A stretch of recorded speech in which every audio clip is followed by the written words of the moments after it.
today we were doing it, and I got it to work, boys. Haha. Well, I'm using a different software right now, so that's why this is here. So we can actually listen to some scurry stuff.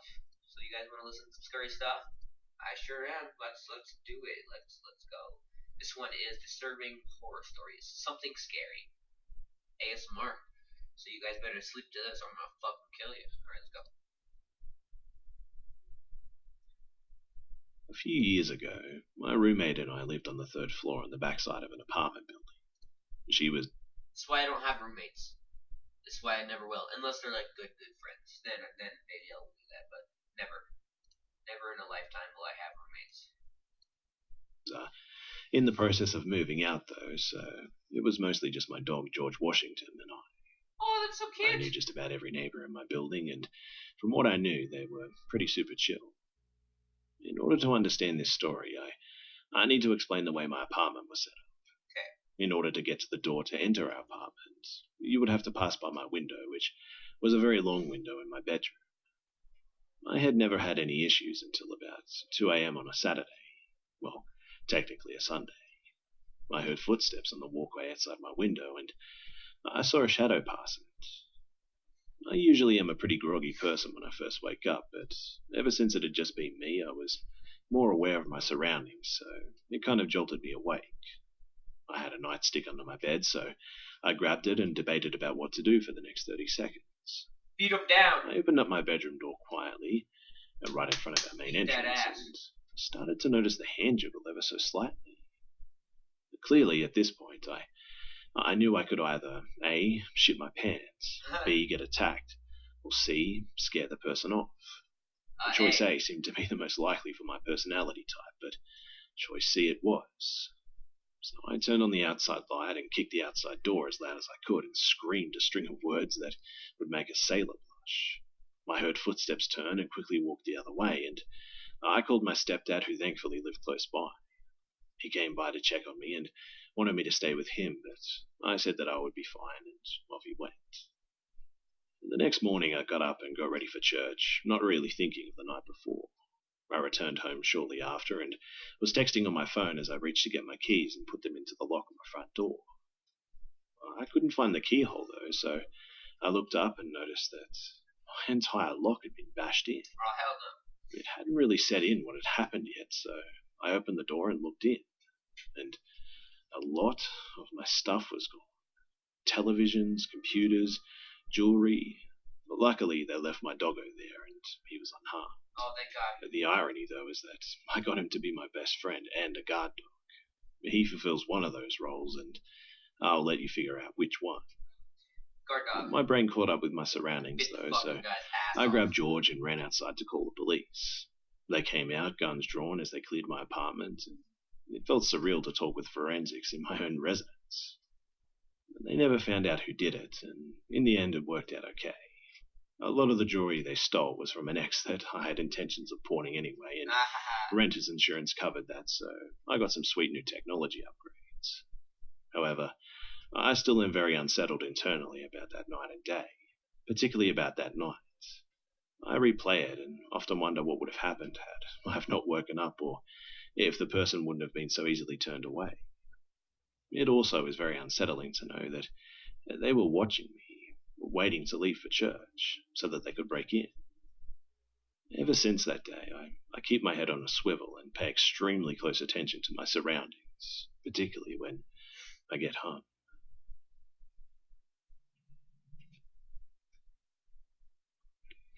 Did you know you can change your voice in real time? With Wow. Voice Mod, you can have the voice you choose. Bitch. We're back. I gotta blow my nose. I'm kind of sick. So I'll begin by saying that I live in an apartment building with 5 connected 2-story townhomes. My next door neighbor is the last home in the building, and he seemed just like a normal guy so far. He told us that he has bipolar, anxiety, and PTSD, though, and to be honest, that's pretty fine. I mean, he hasn't done anything out of the ordinary. I even provided him with some information about how to get some counseling sessions. Last night, my partner and I got home, though, and he was smoking outside his house. whatever. I mean, he had a short conversation with us, and he apologized for his friend getting drunk, and he had to stop him from going on a shooting spree. And okay, I didn't hear too much, but it was weird, and we were both tired from work, so we just kind of wrote it off. Fast forward a little bit, and my partner and I have been laying in bed for approximately 30 minutes, and it's 2 a.m. in the morning, and we hear a knock. I feel like deep down inside, I wanted to believe it was the neighbor's door, and maybe a friend had come over or something, but there's another knock, and it's definitely our door. There's another knock, and another one, and there became less and less time between each knocking. My partner and I look at each other, and we honestly didn't know what to do. I mean, this was the 6th or 7th knock at this point, and as we open our mouths to discuss our options, there's an insanely loud bang, and this guy is either hitting or kicking our door now. So hard the windows are shaking, in fact, and they're frozen. And that's when the howling started too. There was this guttural, demonic howling, screaming, and horrific moaning. My partner grabs my best chef knife, and I curl myself into the corner of my hallway, unsure of what to do. Call 911? Yeah, he says. Call now. My partner is braver than I am and went down the stairs into the door. Through the window, my partner says that it's 2 a.m., we're sleeping. What are you doing? And just like that, this weirdo, he snaps back to his normal personality and just says in this meek voice, "Oh yeah, sorry, I'm sorry." And then walks away. I mean, what in the ever-loving heck? So my partner comes back up the stairs, and we're both just stuck in the corner of the hallway listening to this guy's footsteps in the attached unit. It seemed like forever for the cops to arrive, and it's probably 20 minutes, but I'm just semi-hyperventilating in the corner of my hallway with a chef knife in hand's reach, just listening. I don't know what I thought would happen. I just didn't want him to come back or have another episode, so I listened. Cops came and talked to both parties and contacted my landlord this morning, and apparently this guy had already contacted landlord to complain about the noise that we were making. I mean, what the hell, right? Take your landlord, shove it up your ass, bitch. He's still our neighbor for the time being, and we don't really know what to do or where to go from here. Do you guys have any ideas? Buy a Glock.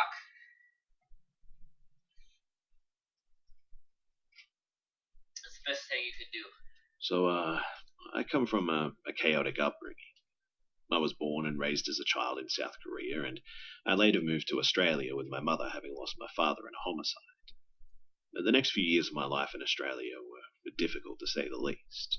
Meeting and making friends was a real challenge in the early noughties, particularly since I was quite nerdy and did not speak much English, something that most Australian kids at the time just didn't relate well to. One of my scariest memories, though, was from when I was age 12. At the time, it did not even occur to me just how close I came.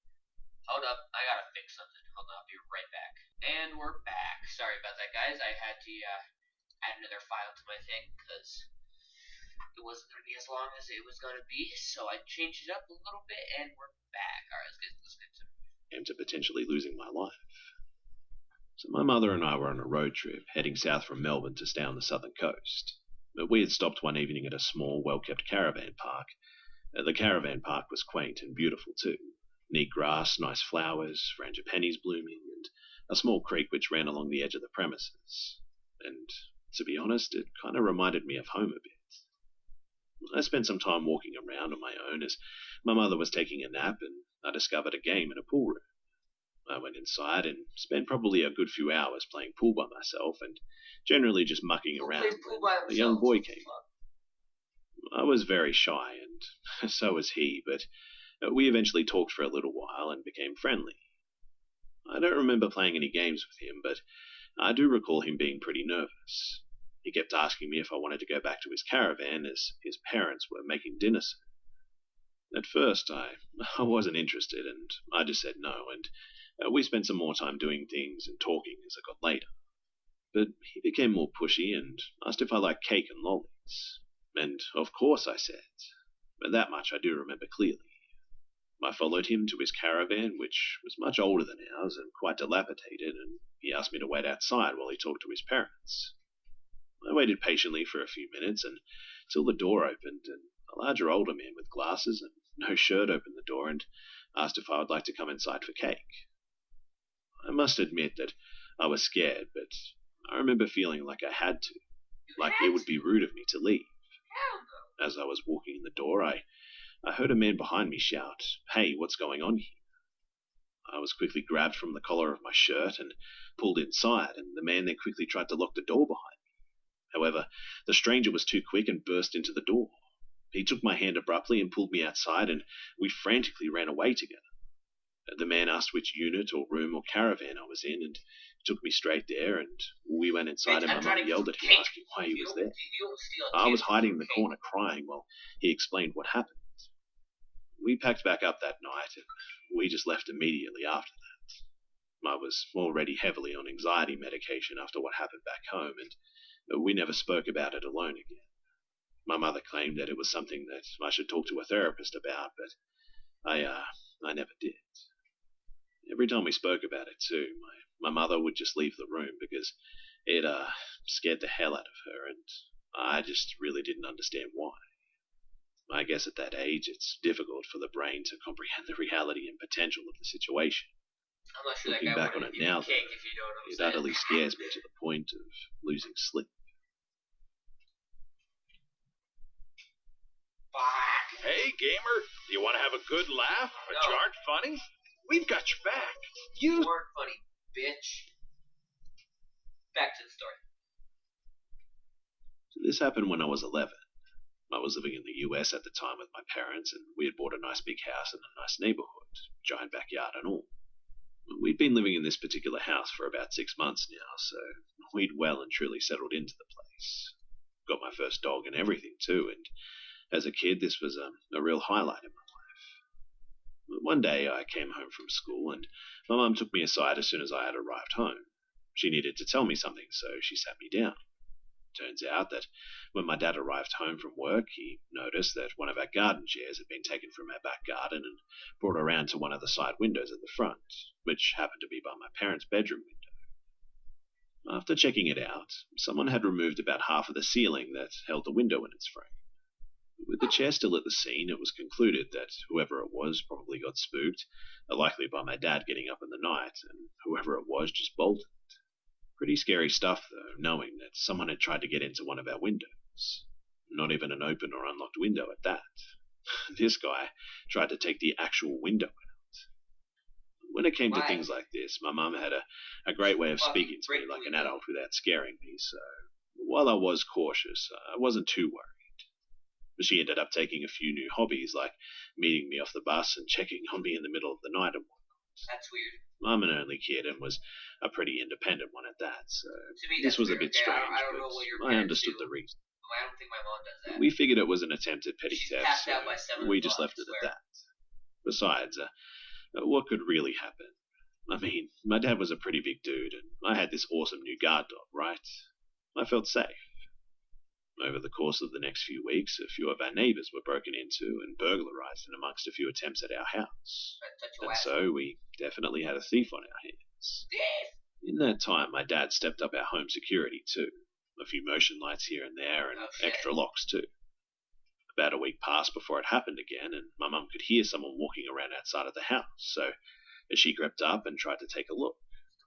She couldn't see anything, so went about the house looking through each window, and she knew that someone was there, but she just couldn't catch a glimpse of him. And this was the catalyst that started a month from hell.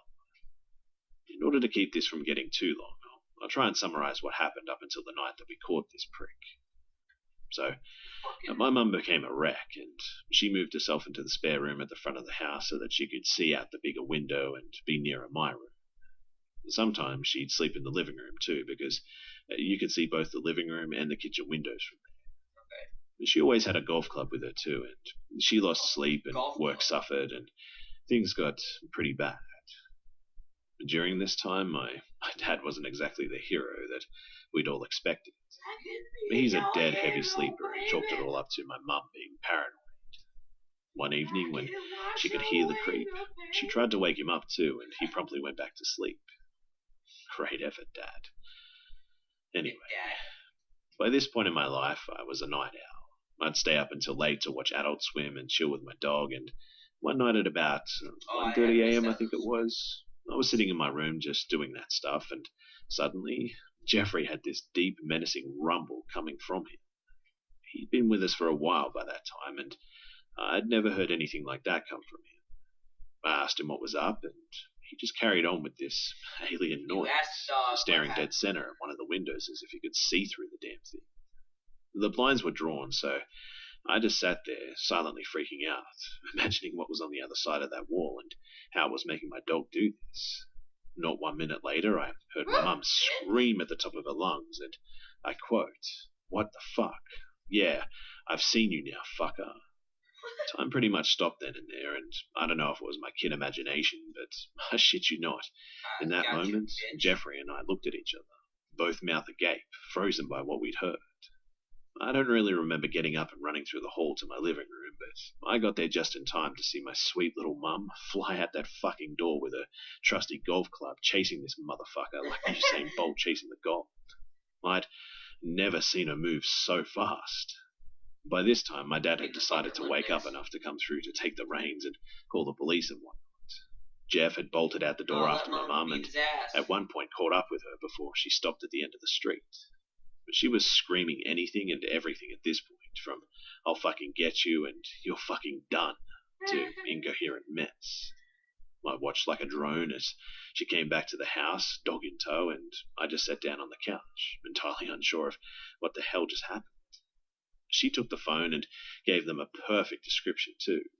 He'd been walking around the front of the house apparently, where she was in the spare room, and by this point we'd installed motion lights. This guy wouldn't let up. Autumn was upon us, and leaves were falling, so she heard the crunch outside too.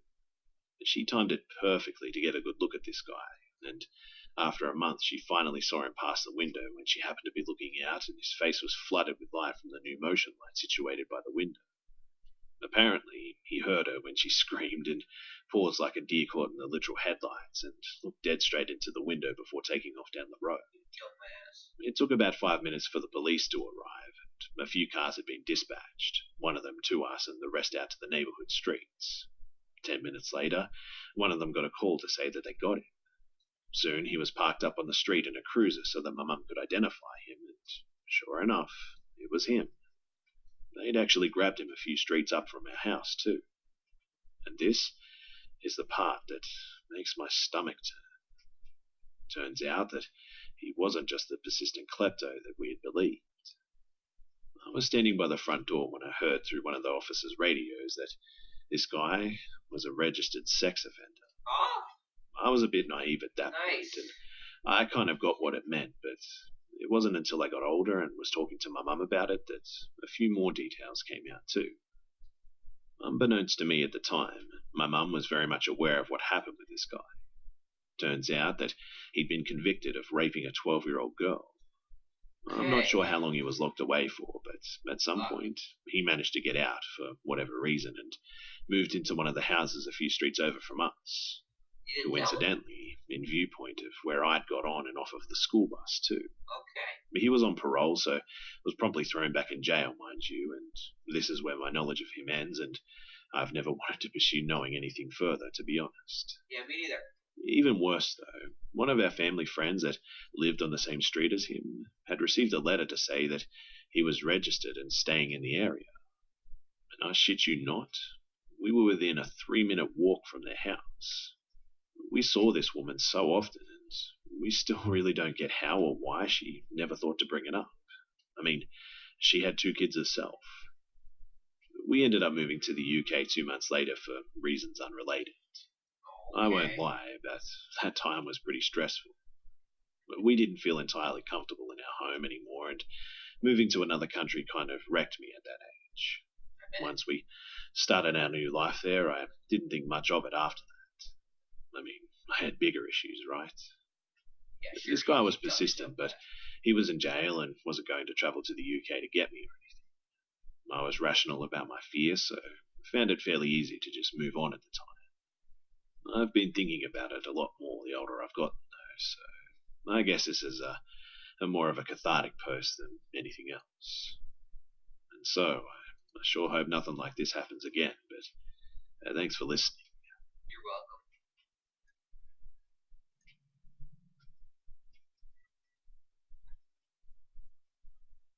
Let me start by saying that I really enjoy driving, and I'll often be on the road for hours just listening to music and getting lost. So, more often than not, I'll just sleep in my car on the side of a country road. I don't like it when I'm the passenger, though, so I always go alone. Usually I sleep for a bit, wake up, then go home without incident. There's been a couple of times when a deer has startled me, or even a person knocking on my window to make sure I was okay was met with a scream, but what happened last night, it takes the absolute cake. So I took my dogs up to a really nice walk that I had read about online. It was about a 5-hour drive, and I had planned to drive for an hour at a time, explore for a bit, and then keep going so the dogs didn't get restless or bored. I had taken plenty of food and water and was planning to be gone for about a day, which I was, and was going to park into a popular parking spot that caravanners and the like tend to stay overnight. It was lovely, and myself and the dogs had a really good time.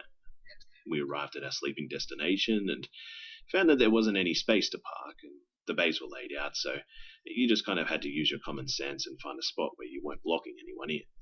The parking area was free and could only contain about 10 cars or vans without it being too tight. So I was a little bit annoyed, but hey, what can you do?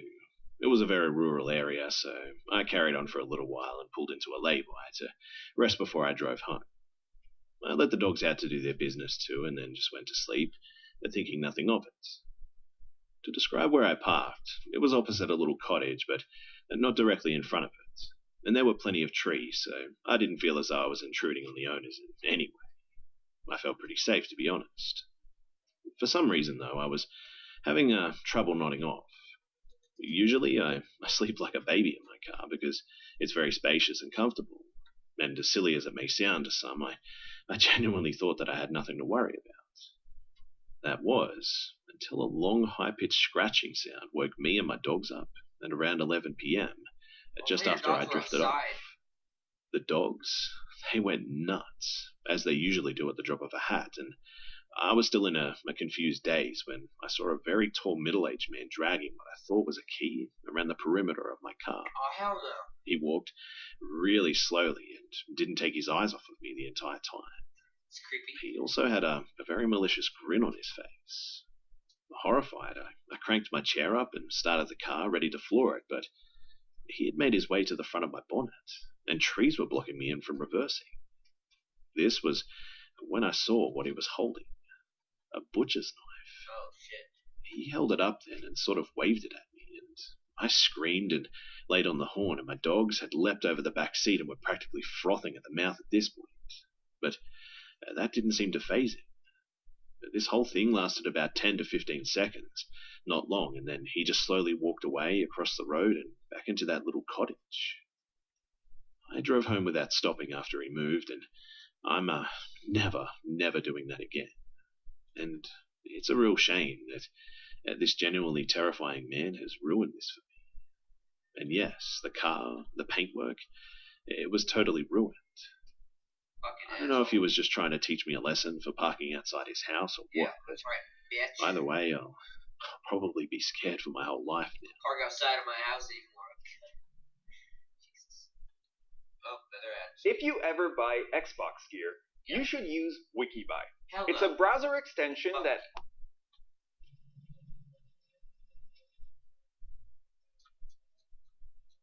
One time I went to the bar with my friends. I just turned 21, so I haven't been to many bars up to that point. My friend was drinking on the way to the bar, so he was already pretty drunk when we got there. When I sat at the bar, a cute girl came up and talked to me and my friend. She said that her name was Candace, and I noticed that she had really bright red hair. I assumed that she dyed it, and it was pretty, but unnatural. So this girl was flirting with me and my friend. She could tell my friend was already very drunk. To be honest, I played along like I was drunk already too, since it seemed to be working for my friend. I didn't know if she was just trying to get free drinks, so I told her that we didn't have much money. She offered to buy us drinks, and she kept buying us drinks, and I started to get confused as to who she liked between me and my friend. My friend went to the bathroom, and before he came back, he was kicked out by the bouncers. He was too drunk, and Candace and I went outside with him. She kept telling him to go home with her, and he was so out of it that he could barely answer her. I told her that he was too drunk and that I couldn't let him go anywhere. I didn't want him to wake up hungover in some random house with no car and no idea what happened.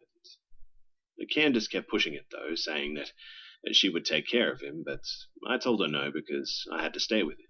I was more sober than him, and he was my responsibility. I told her the only way that he was going anywhere was if I tagged along. I assumed that she thought that I was jealous or cock-blocking, but my friend could barely stand, to be honest, and lost interest in Candace already at that point. She immediately started flirting with me then, and offered to get my friend a taxi to drive him home and said that we could go to her place alone. At this point, I had a few drinks and I was pretty buzzed, so I agreed. We took my friend to the taxi and walked to her car, and I slightly stumbled on the way to her car. She said, "Wow, you're pretty drunk, huh?" as she was smiling and held onto my arm, and I said, "Yeah." I don't know why, but I just felt slightly shy and anxious. Everything was just happening too easy for me, so I felt really uneasy about the whole thing. We got into her car, though, and we drove down the street, and she said, "Want to stop at the liquor store and get some more to drink? I'll buy it, so don't worry about paying." And she offered. I didn't want to drink any more than I already had. I was already pretty buzzed and wanted to be able to carry myself throughout the rest of the night. Sometimes I made myself look stupid when I'm drunk, so I didn't want to ruin anything with Candace more than I already did earlier with telling her my friend was too drunk. I told her that I was already drunk enough, but she insisted. I didn't want to seem lame, so I told her to get me a pint of liquor and some apple juice to chase it. She went into the store and came out with a lot more than just a pint, mind you, and I assumed that she just wanted to drink more also, and that's why she got a fifth instead of a pint. On the car ride, we passed the bottle back and forth, but she took tiny sips.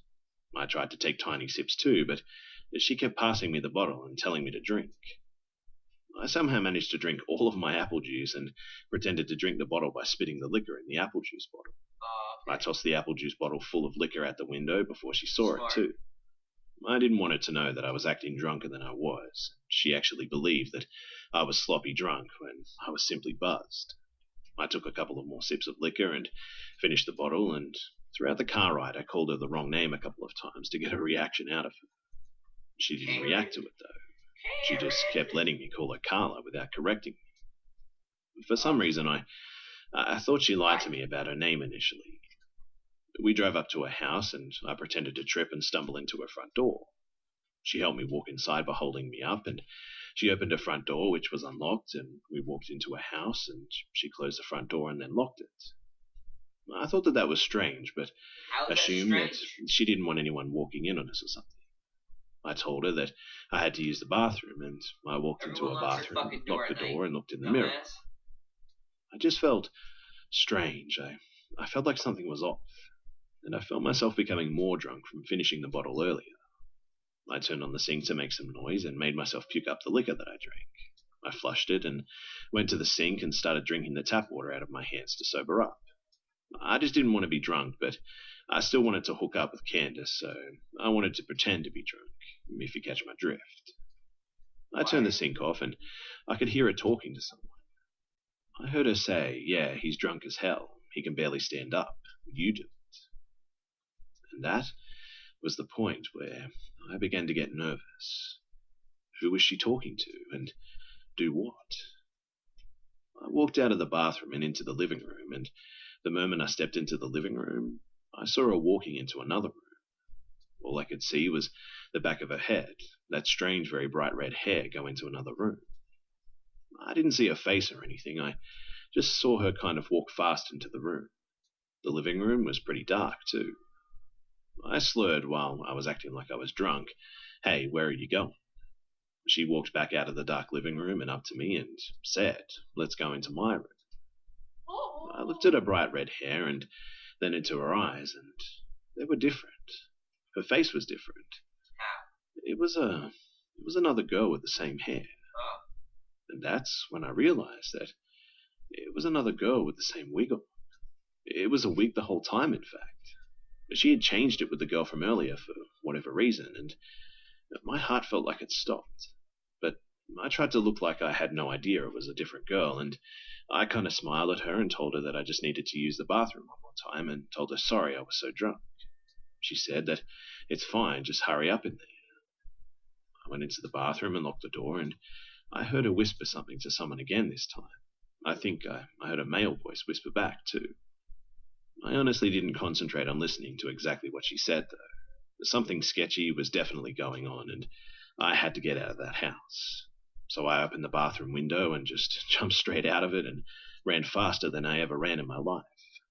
I didn't look behind myself or anything, and I just ran through the backyard and jumped the fence and ran through someone else's backyard and hit a road and ran toward the main road. Okay. I kept running down the main road until I saw a Star CVS, and I ran into the CVS and stood straight at the front of the store in front of the camera. I called a taxi, and then I just went home. I tried to think about what happened that night, and what was she or they planning that night? But why did they tell me a fake name? Why was she trying to get my friend and I so drunk? I thought maybe a robbery, but she kept spending money on us. She kept buying us drinks and even paid for my friend's taxi cab. And mostly, why did she wear a wig that she gave to another girl to wear? Who was she talking to, and what did it mean? And what was in that room that they tried so desperately to lure me into? Maybe just a bunch of toys. Some fun toys that you could play with. Want to quit your day job? Become a pro streamer. Want to become a pro streamer? Get your panels, overlays, Okay, which one should we watch now? Oh, this one seems good. Oh my god, that picture's fucking ugly ass bitch.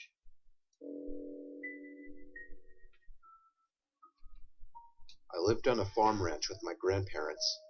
My parents kicked me out, and I couldn't afford to rent an apartment, so they let me stay with them for a fraction of the cost. I slept in a bedroom on the first floor. The smell of old people was much more pungent in this room. It was littered with my grandma's religious relics.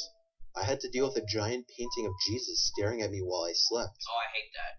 Weird things didn't start actually happening until my second week of living there. I got home from my job working at a small corner store in town, and by then it was dark out. While unlocking the front door, I could hear footsteps out in the crops. I had to assume there was somebody trying to steal my grandpa's produce. I tiptoed closer to get a better look, making sure to stay away from any fallen leaves or anything that could make some noise.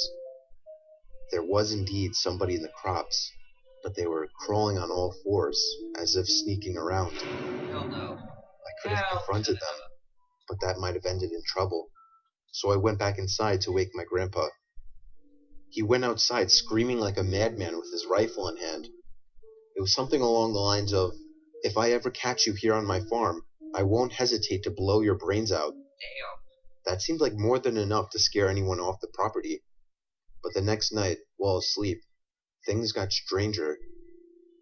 I woke up and heard laughing outside my window.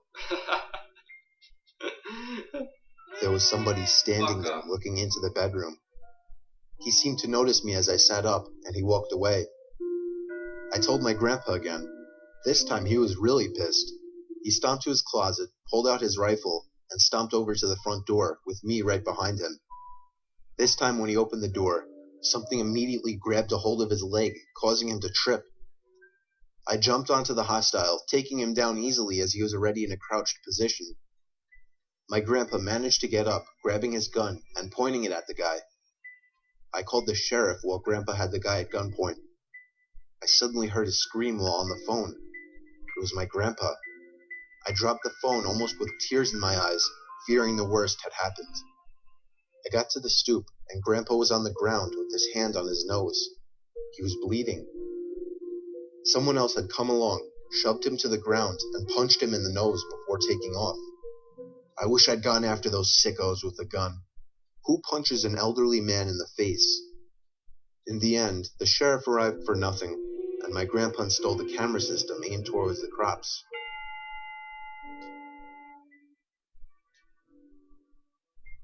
Last month I got home late one night after hanging out with my sister, brother-in-law, and a few of their friends. I walked up to the stoop and saw my mom left a note on the door telling me to take out the garbage cans to the front. I made a point of being really quiet since mostly everyone was asleep by that time. When I got to the side of our house by the garbage cans, I could hear voices coming from our backyard. I took a peek over the top of the fence. There were 2 people standing by our patio table. I was freaked out. You could understand why. I had to run inside to tell my mom. My dad doesn't live with us, otherwise I would have gotten him.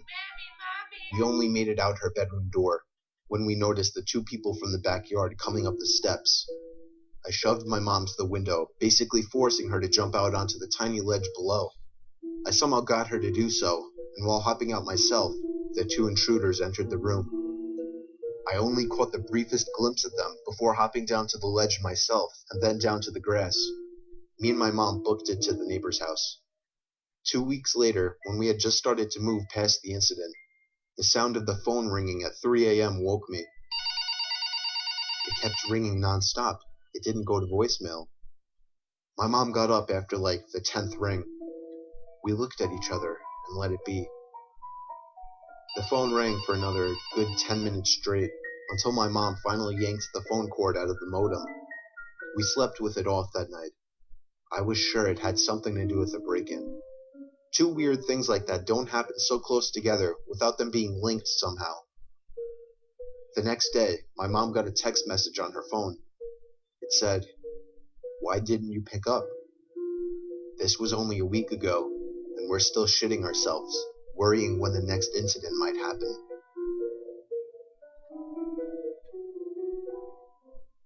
A 14-year-old girl was asleep in her room on a school night when she apparently woke and remembered that she had homework due the next day that she didn't even start. She flicked her light on and began to work on it. The clock read exactly 1:15 a.m. Over the sound of pencil lead pushing onto the paper, there were faint noises coming from inside the walls. She stopped writing, and the sounds became more clear. It was as if something was being pushed from inside the walls. There was a storage space right next to her bed, with a big square door that comes off the wall to enter. The girl started screaming for her mom, and the noises suddenly became exaggerated, as if something were running in there. The door to the wall popped off, and a figure emerged. The girl's mother and father could hear the screams even through 3 closed doors. When the girl's father came to the room, he found a tall and overweight white man covering the girl's mouth with his hand. The fight was over in a matter of seconds, with a few good punches to the man's gut. 2 pairs of the girl's underwear were found in the man's pocket before he was arrested. Oh, okay. That's weird. Me and my wife were spending the night together. Team Fight Tactics. Play it now for free. You know League of Legends, right? Well, it's nothing like things, fucker. Together in Cedar Beach. Unfortunately, the place closes at 9:30, and the place was miles from basically anywhere. So we were pretty much stuck with nothing to do at the beach at 9:30 at night. So we just took a walk through the wet sand until 10. For the first half of the walk, we didn't see a single person on the whole beach. Then we turned around to head back. About 20 feet into us walking back in the direction we came, we both picked up on something. There were more than 2 pairs of footprints in the sand. Fuck. Ours were more washed away by then, but there were 2 other sets of footprints that weren't there before. These, a little more recent. They seemed to set off up away from the wet sand where there would be no more footprints. You may think it was just another couple taking a late night stroll, but we hadn't seen anyone for the good mile or 2 we walked, so we were spooked. I used the flashlight app on my iPhone to scan around the nearby dunes. I even went as far as calling out asking if somebody was there.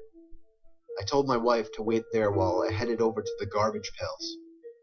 It seemed like the only place somebody could be hiding. It was clear. I shined the light further down, revealing a tunnel that probably led to a parking lot. I moved closer until I could actually see a little into the tunnel, and as soon as I could, I shut the light off. There were 2 things in there. I don't even know if I should call them humans, because from what I saw, they looked like hunched, naked creatures huddled in there. They had skin to match that of a medium dark-skinned Caucasian, but with much more flaky, wrinkly skin. I didn't mutter a word. I just stomped through the sand to my wife, pulling her with me as we ran back in the direction of the car. We made it back to the car in about 5 minutes, completely out of breath. We got in the car, and I finally explained what I saw to my wife. She looked at me like I was crazy, and she still does. But can you blame her? I'm sure you're not even taking this seriously. I reported my sighting to the proper authorities the following day, and have been coming back to the beach at night once a week to try and find the creatures once more.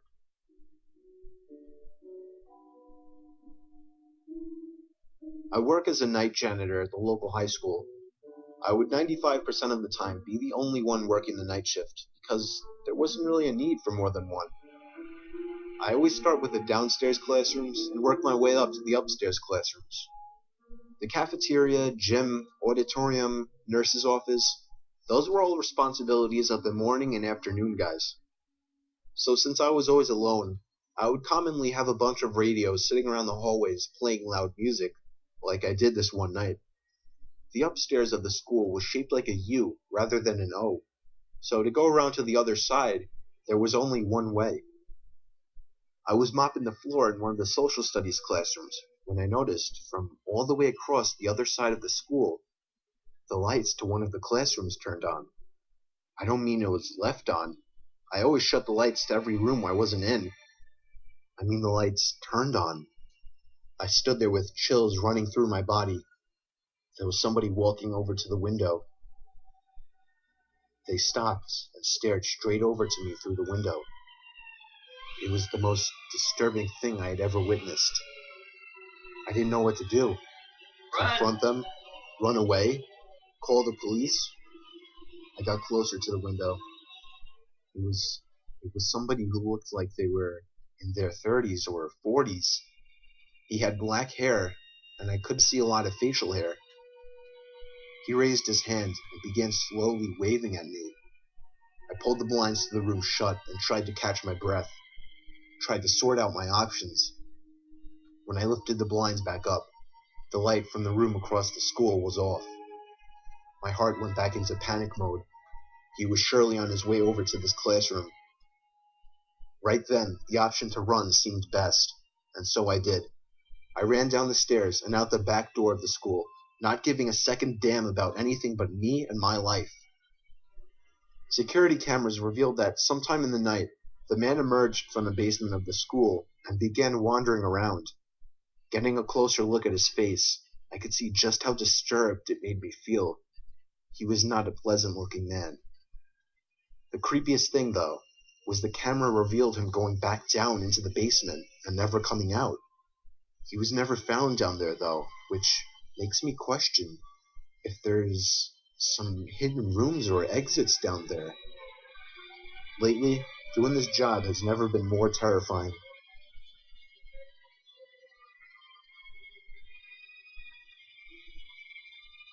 I used to work as a house cleaner when I was a 17-year-old guy trying to save up for college. The person I worked for the longest was a man named Jeffrey. I only spoke with him once when I met him, and a few times in between when he came home early from his job. That was it. I couldn't tell you if he seemed normal or not. He had a very serious rule, though, not to go into his basement. He even left a big sign on the door. The curiosity ate away at me, but I did my best not to sneak any peeks. So one day, while I was dusting the furniture in his room, I just got a little snoopy and started going through his drawers. Don't ask me why. In his bigger drawers, there was just a bunch of clothing. I started going through the smaller drawers and found things like cameras, batteries, photo albums, and various knickknacks. Same thing in the middle drawer, but in the bottom one, I found a small wooden box sitting perfectly in the corner. It needed a key to open it, but I had actually taken notice to a small key that had been hanging on his keyring in the kitchen. It looked like it could fit in this lock. When I tried it, surely enough, the key twisted in the socket and opened the lock. What I found was disturbing. There was a pile of black and white photos. The first ones were just pictures of the house, but then eventually I was in every single photo, in every single room of the house, including the bathroom. The most disturbing picture was a colored one that stood out from the rest. It was taken from outside one of the windows, aimed to me when I was in the kitchen. I put the pictures back in the box, except for a select few to use as possible evidence for something that I feared might happen. I locked it back up and put it in the drawer. I left everything else in the bedroom as is. I was about to leave the house and never return when I passed the basement door. Now that I wasn't coming back, I figured I should check out the basement so that the curiosity wouldn't forever eat away at me. I stepped inside and flicked the lights on. The air down there smelled really bad, like rotting animals. There were weird posters on the walls, a lot of erotic ones. I was shocked to even see some with boys and girls that looked under 18. There were 2 doors leading to either rooms or closets. I didn't go into them, but the horrid smell was the worst by those 2 doors. I finally realized there was a buzzing sound whenever I moved. I noticed in the corner there was a ceiling camera pointing right at me. Oh, shit. But after noticing it, it seemed to stop moving completely. That was my cue to get out of that house. I drove home to safety. Jeffrey tried calling me one time after this. I didn't pick up. He didn't leave a message. I'm glad I never gave him my address. I'm glad for you. I was getting off from work at Stop and Shop after doing the midnight shift. When me and the only other guy working at the time went to our cars, a black pickup truck pulled up next to us. There was a man and woman inside. They looked like dirty hillbilly rednecks. The guy had a mustache and a beard, with a cap on and a cigarette hanging out of his mouth. The woman had dirty-looking hair. Then again, her whole face looked dirty. When they stopped in front of us, blocking our path, the guy sitting inside asked us if we have any spare change for gas. My coworker dug through his pockets and dropped 2 quarters in the man's hand. I handed him $1 in hopes that he would just drive off. The guy looked at the money in his hand, then looked back at us. "I'm gonna need more than that," he said. We apologized and told him that that's all we had. "Bullshit," he said. I could see my coworker was getting just as nervous as I was. The woman in the passenger seat had a devilish-looking smile on her face. I walked around their car and speed-walked to my car, as did my coworker. I could see the man was spinning his pickup truck around. I turned the car on and immediately put it in drive and sped out of the parking lot. They seemed to be following me at first, but I eventually lost them. I pulled into a gas station and texted my coworker to make sure he was alright. He texted back saying he was fine. I wish it ended there, but a pair of headlights entered the gas station. It was the pickup truck. I got back in my car. He tried to block me by pulling up in front of me. The woman in the car pulled a gun and started to lower the window. I yanked it in reverse right out of the parking lot. My back window cracked as it was hit by a bullet. I somehow managed to lose them once more and make it home alive. I found 2 more bullet marks on my car. It's so scary to think how close I was to dying. And for what? Unfortunately, there are so many messed up people in this world.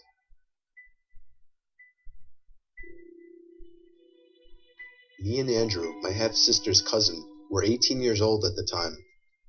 We decided to go exploring in the abandoned asylum in our town. It was way past dark. There were no cars on the road, so it was probably after midnight. Andrew drove. We both brought our video cameras in hopes to catch some interesting footage. YouTube was only 2 or 3 years old at the time, and exploring abandoned places was a pretty big thing for YouTube videos back then, so we thought it would be cool. We had to crawl under a hole in the fence that someone else had cut. We both brought along flashlights, of course. We got in through one of the broken windows. There were a few planks on the floor by the window that had once been planked up against the window to prevent anyone from entering. We began our search, both flashlights on, along with Andrew's camera, which had night vision capabilities. There was nothing but broken glass and graffiti everywhere. There were a few cracks and holes in the wood floors that led to blackness below. We didn't dare shine our lights down there. We both shared a few laughs, but I was creeped out as hell in there, and I knew he was too. The place was huge. We ended up in a small room with a dental chair and other equipment. It was strangely unsettling. The most unsettling room upstairs, however, was the bathroom. When we were in there, we heard a constant dripping sound coming from one of the stalls. That's called water. When we tried to open it, it was locked. The opening at the bottom was far too small to crawl through, so we just left that room in a hurry, very creeped out. Behind one door, we found a stairway leading upstairs or downstairs. We wanted the video to be as scary as possible, so of course, like two teenage guys would, we went downstairs. There was a new set of hallways, much more creepy now that we were underground. There was a bulletin board on the wall with a bunch of old photos and news articles on it. Me and Andrew were checking that out when a metallic thud came from down the hall. We shined our lights over in that direction, just in time to see what we were sure was a forehead moving from the hallway into one of the rooms. Andrew started screaming as we ran back in the direction we came. Now, I would have just thought it was a homeless person or something, but as we were stomping up the stairs, a single flight below us, we could hear steps following us. Okay. At this point, I was screaming too. The feeling of being in the back was horrifying. I felt that at any moment, I would be grabbed from behind and dragged down the stairs. But we made it back to the main hall, and down to the window that we entered from. We made it outside, and could hear through the window the door to the stairway opening from down the hall. We got to Andrew's car as fast as we could, and drove off, never looking back.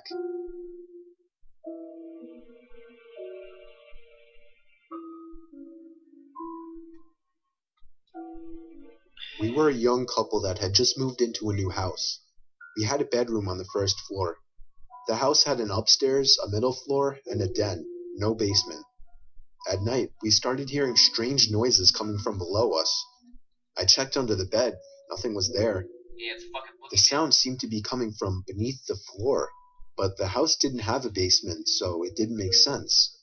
We started to notice things were different in the morning, like certain doors were opened that we were sure had been shut the previous night. My wife's closet door always seemed to be open. We made sure to shut all the windows one night just to make sure it wasn't some kind of draft. The doors were all open the next morning. We had decided that it had gone far enough. The next night, we both stayed up, listening and waiting.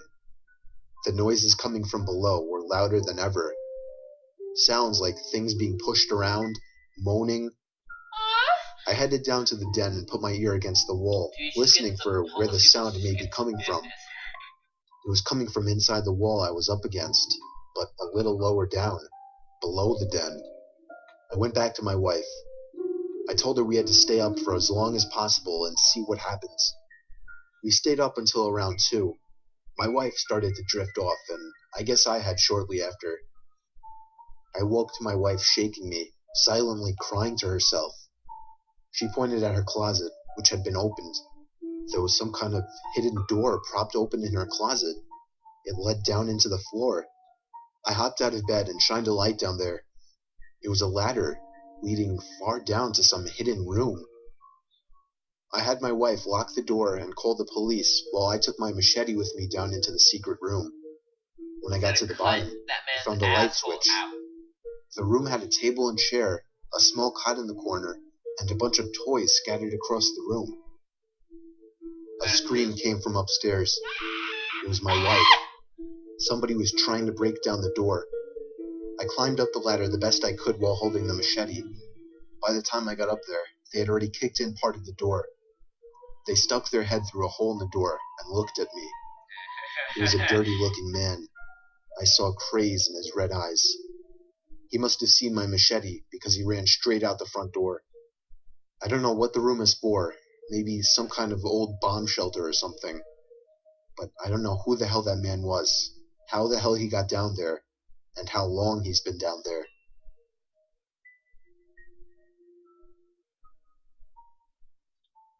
I was 27 years old, moving out to live with my girlfriend in an apartment. It wasn't the fanciest place ever, as we weren't the wealthiest couple ever, but it was fine for us. The first night in, we already hated the neighbor. There was yelling and thumping going on all night. It was like they didn't sleep all night. My girlfriend wanted me to go over. I told her if it continued the next night, I would go over. We didn't hear anything of them throughout the day while setting up furniture, but when night came and we were trying to get some sleep, the freakish yelling and banging resumed, sometimes even bangs on the wall.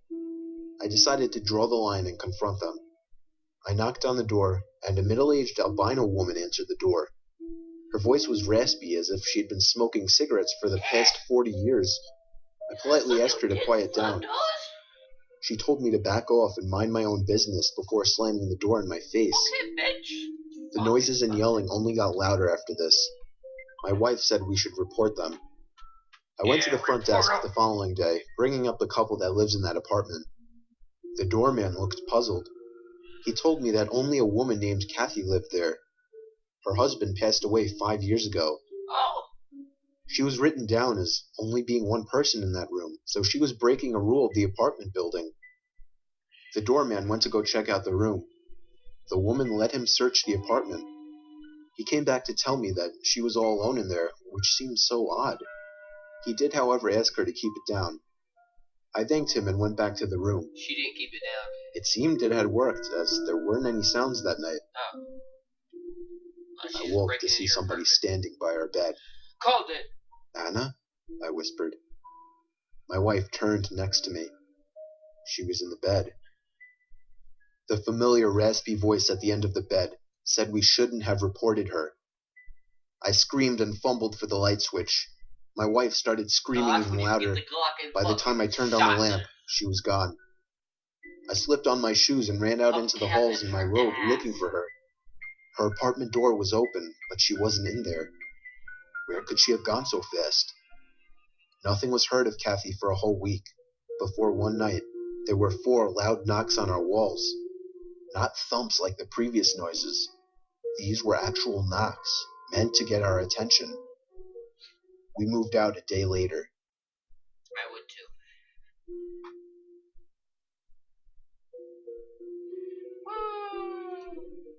It was fucking scary.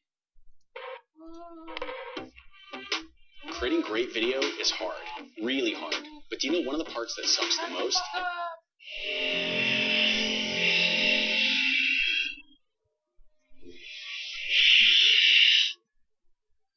A few years ago, something very weird happened with my best friend and I. I was 15 years old. One night I decided to sleep over at my friend's house. After a night of scary movies, we were in the mood to do something exciting. Not far from my friend's house was a demolishing site, a block of houses in a very terrible state that would be demolished the day after tomorrow. The local government would demolish them to make room for new houses. The whole site was fenced in, and warning signs saying "Do not enter" hung everywhere. The houses were boarded up by planks. Doors and windows were sealed shut. No one could get in. Bullshit. We decided to go for a walk on the old block and take some random photographs. My friend knew a spot where we could enter the old block. When we walked there, we noticed that every house was boarded up tight, so we couldn't get in. We noticed a house with a window on the top floor that wasn't very well boarded up. We could see into the room. We took a photo with a digital camera. Later we went home and took a look at the pictures we made. Suddenly, we came across the photo of the window. We saw a woman dressed in a brown raincoat with white skin and black hair as long as we could visibly see.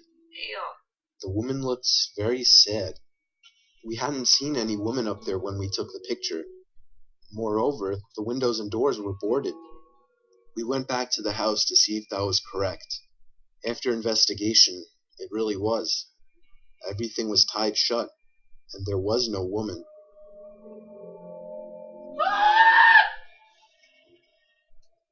This story isn't mine, but rather of my friend from Japan.